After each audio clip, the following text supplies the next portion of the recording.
Hi అండి, అందరు ఎలా ఉన్నారు? ఈరోజు ఈ వీడియోలో నేను అమెరికాలో మాస్టర్ స్టూడెంట్స్కి వచ్చేటటువంటి ఆదాయం ఎంత ఉంటుంది అండ్ వాళ్ళకి వచ్చేటటువంటి ఖర్చు ఎంత ఉంటుంది అనేసి బ్రీఫ్గా అయితే ఎక్స్ప్లెయిన్ చేద్దాం అనుకుంటున్నాను. అండ్ వాళ్ళకు ఉండే ఖర్చుకి అండ్ నార్మల్ జాబ్ వీసా మీద ఉండే వాళ్ళకి మధ్యన ఉండే డిఫరెన్స్ ఏంటి అనేది ఇంకా దాంతోపాటు చాలా విషయాలు కూడా నేను ఈ వీడియోలో మీతో షేర్ చేద్దాం అనుకుంటున్నాను. సో ఎవరైనా మొదటిసారి మన ఛానల్ని చూస్తున్నట్లయితే తప్పకుండా లైక్ చేయండి, షేర్ చేయండి అండ్ సబ్స్క్రైబ్ కూడా చేసుకోండి. చాలా మంది వీడియోస్ చూస్తున్నారు కానీ సబ్స్క్రైబ్ చేసుకోవట్లేదు. సో తప్పకుండా సబ్స్క్రైబ్ చేసుకొని వీడియోకి అయితే లైక్ కొట్టండి. సో ఇంకా నేను వాళ్ళకు ఉండేటటువంటి ఖర్చులు మెయిన్గా మేము ఉండేటటువంటి ఏరియాని బేస్ చేసుకొని చెప్తాను. ఎందుకంటే నేను ఇక్కడ ఉండే స్టూడెంట్స్నే చూస్తాను కాబట్టి ఇక్కడ ఉండే వాళ్ళకి ఎంత ఖర్చు అవుతుంది అనేది మాత్రం నేను చెప్పగలను. అండ్ ఖర్చు అనేది ప్రాంతాలను బట్టి అంటే ఉండేటటువంటి రాష్ట్రాలను బట్టి మారుతూ ఉంటుంది. ఒక్కొక్క స్టేట్లో ఒక్కొక్క విధంగా ఉంటుంది కాబట్టి నేను మా దగ్గరలో ఉన్న వాళ్ళకి ఎంత ఉంటుంది అనేసి మాత్రం నేను చెప్తాను. సో ఫస్ట్ థింగ్ వాళ్ళకి వచ్చేది చూద్దాము. స్టూడెంట్స్ ఎవరైనా కూడా వారానికి 20 గంటలు పని చేయాలి. ఒక గంటకు వచ్చేసి $10 నుండి $15 ఉంటుంది. నేను మినిమం ఒక $10 అయితే తీసుకుంటున్నాను. సో అందువలన వాళ్ళకి వారానికి వచ్చేసి $200 వస్తాయి, నెలకు వచ్చేసి $800 అయితే వస్తాయి. బట్ వాళ్ళకి ఏంటి అంటే ఇప్పుడు నార్మల్గా మాకున్న ట్యాక్స్లు అయితే వాళ్ళకి ఉండవు కాబట్టి ఎంతైనా ట్యాక్స్ చాలా తక్కువగా ఉంటుంది కాబట్టి ఒక $50 తీసేస్తున్నాను ట్యాక్స్లకి. వాళ్ళకి వచ్చేసి $750 అయితే చేతికి అయితే వస్తాయి. అమెరికాలో ఎక్కువగా సంపాదించేది ఫస్ట్ థింగ్ వచ్చేసి ఇంటి రెంట్కి, రెండో థింగ్ వచ్చేసి ట్యాక్స్ కట్టడానికి ఎక్కువగా అవుతూ ఉంటుంది. బట్ ఇంకా ఇంటి రెంట్ అనేది ఎవరికైనా కూడా తప్పదు. బట్ మేమైతే ఫ్యామిలీ కాబట్టి నార్మల్గా మా ఫ్యామిలీతో ఉంటాం. బట్ స్టూడెంట్స్ ఎవరైనా కూడా ఇక్కడికి వచ్చిన వాళ్ళు 4 మెంబర్స్, 5 మెంబర్స్, 6 మెంబర్స్ కలిసేసి డబల్ బెడ్రూమ్ రానియండి, 3 బెడ్రూమ్ రాని తీసుకొని ఉంటారు. బట్ ఇక్కడ చాలా మంది ఏంటి అంటే డబల్ బెడ్రూమ్ హౌసెస్ లోపల 5 మెంబర్స్ స్టూడెంట్స్ అలా కలిసి ఉంటారు అన్నట్లు. ఎందుకంటే వాళ్ళు అలా కలిసి ఉంటే వాళ్ళకి ఇన్కమ్ అనేది అంటే ఎక్కువ ఇన్కమ్ ఉండదు కాబట్టి వాళ్ళకి ఖర్చులు కూడా కలిసి వస్తాయి అని చెప్పేసి చాలా మంది 5 మెంబర్స్ అలా కలిసి ఒకే డబల్ బెడ్రూమ్ ఇల్లు తీసుకొని ఉంటారు. బట్ మా దగ్గర ఒక 1400 అలా ఉన్నా కూడా అప్రాక్సిమేట్లీ చాలా మంది స్టూడెంట్స్ కొంచెం తక్కువకి రెంట్కి ఉన్న చోటనే ఉంటారు. ఇట్లా కమ్యూనిటీస్లలో రాకుండా వేరే ఇండివిజువల్ హౌస్లలో ఉండడానికి ఎక్కువ ప్రిఫర్ చేస్తూ ఉంటారు. అక్కడ $1200 అలా ఉంటుంది. ఇది రాష్ట్రాలను బట్టి మారుతూ ఉంటుంది. బట్ నేనేంటంటే మా దగ్గర ఇక్కడ చుట్టుపక్కల బట్ కొంచెం తక్కువనే చెప్పుకోవాలి. సో ఈ చుట్టుపక్కల ఉన్నదాన్ని క్యాలిక్యులేట్ చేసి చెప్తున్నాను. సో $1200 అయితే ఉంటుంది అన్నట్లు పర్ మంత్ వచ్చేసి. $5 మెంబర్స్ షేర్ చేసుకుంటే పర్ పర్సన్ వచ్చేసి $250 అలా పడుతుంది. యాక్చువల్గా క్యాలిక్యులేటర్ పక్కనే పెట్టుకున్నాను ఎందుకంటే లాస్ట్ టైం కొంచెం ఒక $50 అటు ఇటు వచ్చినందుకు వేసుకున్నారు నన్ను కామెంట్ సెక్షన్లో. సో అందువల్ల ఈసారి మాత్రం క్యాలిక్యులేటర్ పక్కనే పెట్టుకున్నాను. సో నెక్స్ట్ థింగ్ ఇంకా gas bill, power bill, trash bill and ఇవన్నీ కూడా కలిపితే వాళ్ళకి మంత్లీ వచ్చేసి ఒక $300 నుంచి $350 అయితే వేస్తున్నాను. యాక్చువల్గా ఇది మాకు కొంచెం ఎక్కువనే వస్తుంది. పవర్ బిల్లే మాకు ఆల్మోస్ట్ $200 చేంజ్ వస్తుంది. బట్ వాళ్ళు చాలా వరకు కంజెస్టెడ్గానే ఉంటారు, అడ్జస్ట్ అయిపోయి ఉంటారు స్టూడెంట్స్. అసలు వాళ్ళు ప్రాపర్గా ఏసీలు కూడా యూజ్ చేయరు అన్నట్లు. ఎందుకంటే ఈ బిల్స్ అన్ని ఎక్కువగా వస్తుంటాయి అని చెప్పేసి. అండ్ పూటకి వండుకొని కూడా తినరు వాళ్ళు. ఎప్పుడో వండుకునే ఫ్రిడ్జ్లో పెట్టుకొని 3 రోజుల పాటు 4 రోజుల పాటు తింటూ ఉంటారు. సో అందువలన వాళ్ళకి గ్యాస్ బిల్లు తక్కువనే వస్తుంది, అన్ని బిల్స్ కూడా తక్కువనే వస్తాయి అన్నట్లు. సో అందువల్ల నేను నార్మల్గా అన్ని కలిపేసి $300 to $350 అని అనుకుందాం. ఒక $300 అయితే వేస్తున్నాను. సో వీటన్నిటికి కూడా $300 వేస్తే 5 పర్సన్స్ ఉన్న చోట పర్ పర్సన్ వచ్చేసి $60 అయితే పడుతుంది. సో ఇంటి రెంట్ వచ్చేసి $250 అండ్ వీటికి ఎక్స్ట్రా ఈ గ్యాస్ ఇవన్నీ కలిపి కూడా ఒక $60 పడుతుంది.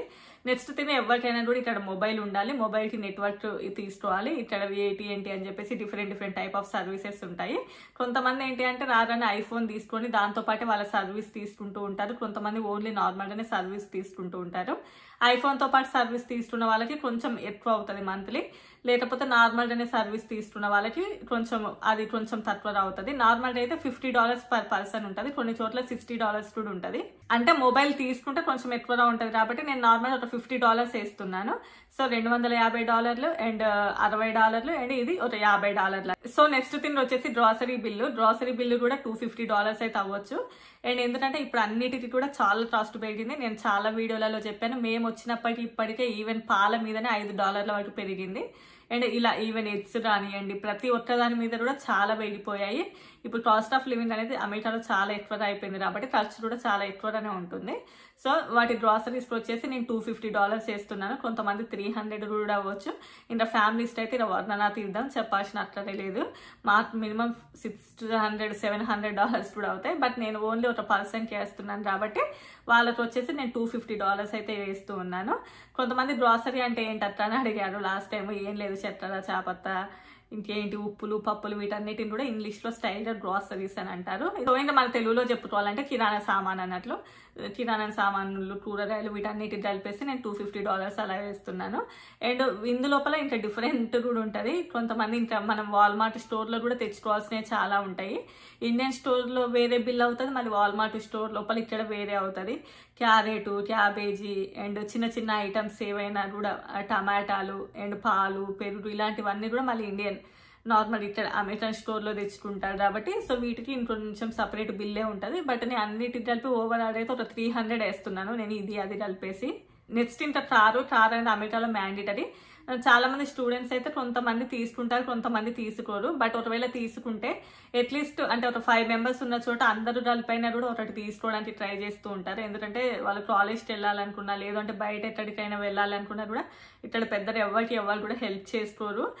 ఈవెన్ పక్కన ఇండియన్ ఫ్యామిలీస్ ఉన్నా కూడా అంత ఏం సపోర్టుగా ఏమి ఉండరు, ఎవరికి వాళ్ళే ఓన్గానే లైఫ్ లీడ్ చేస్తూ ఉంటారు. కాబట్టి ఈవెన్ స్టూడెంట్స్ అంతా ఉంటే అందరు కలిపి కార్ తీసుకుంటారు. లేదు అంటే కొంతమంది బయట వేరే వాళ్ళని హెల్ప్ అడుగుతారని మరి ఊరికే ఎవరు కూడా అడగలేదు కాబట్టి నార్మల్గా తీసుకుంటారు. సో అందువల్ల ఏంటి అంటే వాళ్ళకి ఎవ్రీ మంత్ వచ్చేసి గ్యాస్ బిల్ అంటే అదే petrol bill and next thing వచ్చేసి ఇది ఇన్సూరెన్స్ తప్పకుండా కార్కి మ్యాండేటరీగా ఉండాలి కాబట్టి ఒక $150 అయితే వాటికి అవుతాయి. ఇన్ కేస్ కొంతమంది కారు ఓన్లీ స్టూడెంట్స్ మధ్యలోనే తీసుకున్నట్లయితే కార్ కూడా లోన్ పెట్టి తీసుకున్నట్లయితే దానికి మళ్ళీ లోన్ సపరేట్ కట్టాల్సి ఉంటుంది వాళ్ళు కూడా. బట్ నేను నార్మల్ అయితే గ్యాస్ బిల్లు అండ్ ఇది ఏంటి మన ఇన్సూరెన్స్ కలిపేసి అయితే ఒక $150 వేస్తున్నాను మంత్లీ ఒక పర్సన్కి వచ్చేసి. అండ్ నెక్స్ట్ థింగ్ కాలేజ్కి వెళ్ళినప్పుడు కాలేజ్ లోపల చిన్న చిన్న ఖర్చులు ఉంటూనే ఉంటాయి. అండ్ వాళ్ళకి ఓన్గా డ్రెస్సెస్ తీసుకోవాలి అనుకున్నా కూడా ఏమైనా చెప్పులు, షూస్ అండ్ పర్సనల్ షాపింగ్స్ ఏమైనా ఉన్నా కూడా వాటికి మంత్లీ వచ్చేసి అయితే నేను ఒక $150 వేస్తున్నాను. అండ్ కొంతమందికి ఇంకా సినిమాలకి వెళ్తూ ఉంటారు, ఇంకా బయటకి అటు ఇటు వెళ్తూ ఉంటారు కాబట్టి ఇంకా అదంతా కూడా వాళ్ళ ఓన్గానే ఖర్చు ఉంటుంది. సో దాన్ని మనము అందరికి ఇంత అవుతాయని మనం ఏం ప్రిడిక్ట్ చేయలేము కాబట్టి నేను అందాజు చేస్తున్నాను. వాళ్ళకి వచ్చేసి ఒక $150 అయితే ఉంటుంది. అంటే ఇంకా ఈ పర్సనల్ ఖర్చు అనేది ఎవరైనా కూడా వాళ్ళు పెట్టుకునే దానిని బట్టి ఉంటుంది, అది అందరికి ఒకే విధంగా ఉంటుందని మనం చెప్పలేము కాబట్టి నేను అందాజు అయితే ఒక $150 అయితే వేస్తున్నాను. ఇంకా నాకు తెలిసి ఆల్మోస్ట్ ఇవే ఖర్చులు ఉంటాయి, ఇంకా ఇంతకంటే ఎక్కువైతే పెద్దగా ఏమీ ఉండవు. ఇవంతా కూడా మనమైతే క్యాలిక్యులేట్ చేస్తే మనకి ఫైనల్గా $910 అయితే వచ్చింది. సో నార్మల్గా వాళ్ళకి మంత్లీ వచ్చే ఇన్కమ్ ఎంత $800, బట్ మనకి ఇక్కడ వచ్చింది అయితే $910. అది కూడా మేము ఉండే ఏరియాని బట్టి అన్నట్లు, ఎందుకంటే ఇక్కడ హౌస్ రెంట్ అనేది కొంచెం తక్కువే. $1200 అంటే కొంచెం తక్కువనే అన్నట్లు నేను వేసింది. బట్ బయట మెయిన్ సిటీస్లో అయితే కొంచెం ఎక్కువనే ఉంటుంది, 2500, 3000 అలా కూడా ఉంటాయి ఓన్లీ సింగిల్ బెడ్రూమ్కి కూడా. సో ఇది అనేది డిఫరెన్స్గా ఉంటుంది. బట్ మా దగ్గర ఉన్న క్యాలిక్యులేషన్ బట్టి అయితే నాకైతే $910 అయితే వచ్చింది.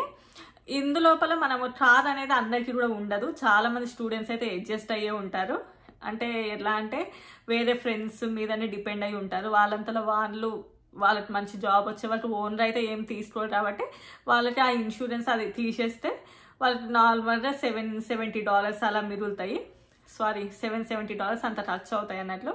సో వారానికి నేను వేసింది ఎంత $10 వాళ్ళ గంట వచ్చినట్లయితే, ఒక గంటకి $10 వాళ్ళకి వచ్చినట్లయితే వాళ్ళు వారానికి 20 గంటల పని చొప్పున $800 వాళ్ళ గంట వస్తే ఇన్కమ్ వాళ్ళది వాళ్ళు లైఫ్ లీడ్ చేయగలరు అన్నట్లు.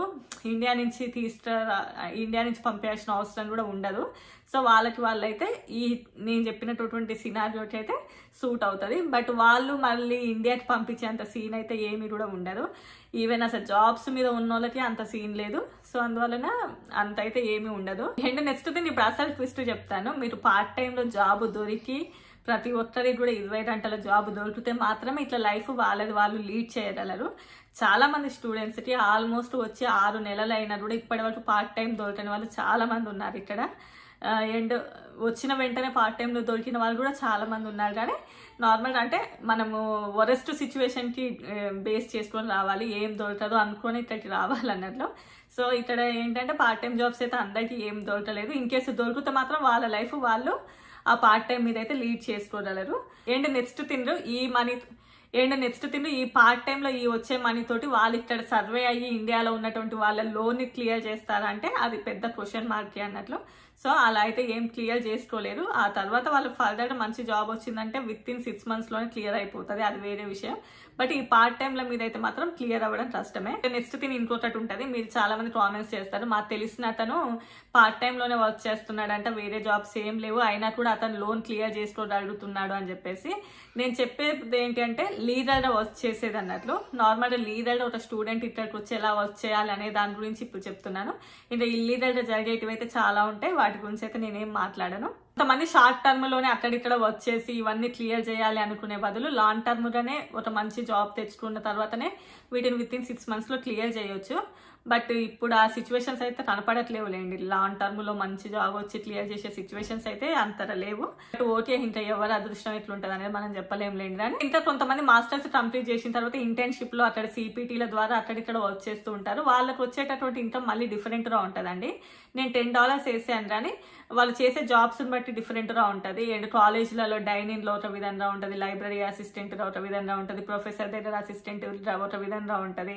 అండ్ కాలేజ్లలో చిన్న చిన్న వర్క్స్ చేస్తూ ఉంటారు, కాలేజ్ నీట్ గా ఉంచుతూ ఉంటారు. అండ్ ఇదంతా కూడా నేను లాస్ట్ టైం ఒక వీడియోలో చెప్పాను, ఏ పనికి ఎంత ఇస్తారు అనేది. మీరు కావాలంటే కింద పిన్ చేసి పెడతాను, మీకు ఇంట్రెస్ట్ ఉంటే ఆ వీడియో కూడా చూడండి. ఆల్రెడీ నేను లాస్ట్ టైం వీడియోలోనే అంటే వాళ్ళు చేసే జాబ్స్ ఏంటి, ఆ జాబ్స్ కి ఎంత శాలరీ వస్తుంది అనేసి అయితే చెప్పాను, అక్కడ చూడండి. సో వాళ్ళు చేసే జాబ్స్ బట్టి కూడా వాళ్ళకి వచ్చే ఇన్కమ్ అనేది డిఫరెంట్ అవుతూ ఉంటుంది. అందువలన కూడా ఇంకా వాళ్ళు ఇంకొంచెం మంచిగా లైఫ్ కూడా లీడ్ చేయడానికి వాళ్ళకి వచ్చే మంచి జాబ్ మీద కూడా బేస్ చేసుకొని ఉంటుంది. సో ఇంకా ఎవరైనా కూడా ఇండియా నుంచి అమెరికాకి చదువుకోవడం కోసం వస్తున్నప్పుడు నార్మల్ వరెస్ట్ సిచ్యువేషన్ మీదనే డిపెండ్ అవ్వాలి అని చెప్పాను కదా. అంటే మీకు ఏం పార్ట్ టైం జాబ్స్ దొరకవు అన్నట్లుగానే మీరు డిసైడ్ అయిపోయి ఇట్లా వచ్చేయాలి. సో అందువలన ఇండియాలో ఉండేటువంటి మీ పేరెంట్స్ అట్లీస్ట్ మంత్లీ ఒక 70,000 అయినా కూడా మీకు సెండ్ చేయగలిగే సిచ్యువేషన్లో అయితే ఉండాలి. ఎందుకంటే నేను మా ఏరియాని బేస్ చేసుకొని చెప్పాను కాబట్టి కొంచెం క్యాలిక్యులేషన్ తక్కువగా వచ్చింది. మెయిన్ సిటీస్లలో కొంచెం ఎక్కువగా ఉంటుంది కాబట్టి ఎంత లేదన్నా కూడా నెలకు ఒక 70,000 అయినా కూడా మీకు ఇండియా నుంచి పంపించగలిగితే దెన్ ఓకే, లేదు అంటే మాత్రం కొంచెం కష్టమే. అంటే నార్మల్గా ఈ ఖర్చులకు కూడా లోన్స్ పెట్టుకొని ఇక్కడికి వస్తూ ఉంటారు. అండ్ ఇంకా కొంతమంది స్టూడెంట్స్ ఏంటి అంటే ఎలాంటి లోన్స్ పెట్టుకోకుండానే వాళ్ళకి గట్టి ధీమా అంటే ఇక్కడికి వచ్చాక ఏదైనా ఒక పార్ట్ టైం జాబ్ దొరుకుతుంది అని చెప్పే ధీమాలో వస్తూ ఉంటారు. బట్ నా సజెషన్ అయితే మీకు రెగ్యులర్ ఖర్చులకు కూడా లోన్ పెట్టుకొని వస్తేనే బెటర్. ఎందుకంటే నేను ఇక్కడ చూసే చాలా సినారియోస్ని బట్టి చెప్తూ ఉన్నాను. సో అందువల్లనే ఇక్కడికి వచ్చేటప్పుడు ఒకటికి 100 సార్లు ఆలోచించుకొని అయితే రావాలి తప్పకుండా. ఎందుకంటే ఆల్మోస్ట్ కూడా middle class, below middle class వాళ్ళు ఎక్కువగా అమెరికాకి రావడానికి ఇంట్రెస్ట్ చూపిస్తూ ఉంటారు. ఎందుకంటే వాళ్ళు ఫ్యూచర్గా మంచిగా సర్వే అవ్వచ్చు లైఫ్లో అని చెప్పేసి. ఈవెన్ అంటే రిచ్ కిడ్స్ కూడా వస్తూనే ఉంటారు, ఎందుకంటే వాళ్ళకి పెద్దగా అంత అవసరం ఏం లేదు ఈ పార్ట్ టైంలతోటి వాటితోటి. ఎందుకంటే వాళ్ళు వచ్చేసి కొద్ది రోజులు ఇక్కడ ఎంజాయ్ చేసి మళ్ళీ ఇండియాకి వెళ్ళి వాళ్ళ బిజినెస్లో లేదు అంటే వాళ్ళ లైఫ్ ఇంకేదో చూసుకుంటారు. బట్ చాలా మంది ఏంటి అంటే ఈ మాస్టర్స్ పేరు మీద ఇక్కడికి వచ్చేసి ఇక్కడే సెటిల్ అయిపోవాలి అండ్ ఇక్కడే మనంలో కొంచెం రిచ్గా తయారవ్వాలి అని చెప్పేసి వస్తూ ఉంటారు. కాబట్టి సో నేను ఇంకా వాళ్ళని బేస్ చేసుకొని చెప్తూ ఉన్నాను. ఈవెన్ జాబ్స్ కోసం ఇక్కడికి వచ్చే వాళ్ళు కూడా ఆల్మోస్ట్ ఇండియాలో ఒక మిడిల్ క్లాస్లో ఉన్న వాళ్ళే ఉంటారు. అన్ని ఉన్నోడికి వేరే దేశాలతో పని ఏమి ఉండదు. సో నార్మల్గా మనం ఇంకొంచెం అప్గ్రేడ్ అవ్వడం కోసమే వస్తూ ఉంటాం కాబట్టి సో స్టూడెంట్గా మీరు వచ్చేటప్పుడు ఇవన్నీ కూడా బ్రెయిన్లో పెట్టుకొని రండి. ఇంకా దీనికి జాబ్స్ సంబంధించిన కూడా ఇంకా కొంతమంది అడుగుతున్నారు, ఇంకా నెక్స్ట్ వీడియోలో చేస్తాను. వీడియో ఎలా అనిపించిందో తప్పకుండా నాకు కామెంట్ సెక్షన్లో తెలియజేయండి. Bye bye. తప్పకుండా లైక్ అయితే చేయండి.